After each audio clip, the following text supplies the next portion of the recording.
How does sidewalk accessibility change over time? Behind me, I'm showing an intersection from Seattle in 2008 with missing curb ramps. Here's that same intersection 3 years later, still with missing curb ramps. It's not until August in 2015 that curb ramps were added. In our work, we're interested not just in where and how sidewalk accessibility is changing in cities, but also where is it not and why. To address these questions, we are building scalable techniques and tools to track changes in sidewalk accessibility over time. In our demo paper, we introduced 3 early-stage prototypes, which differ in labeling technique and user interface.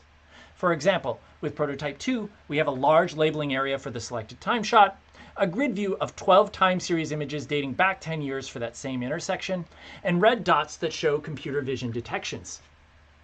When you label a sidewalk feature, this label is automatically propagated to all previous time series images using heuristics and machine learning.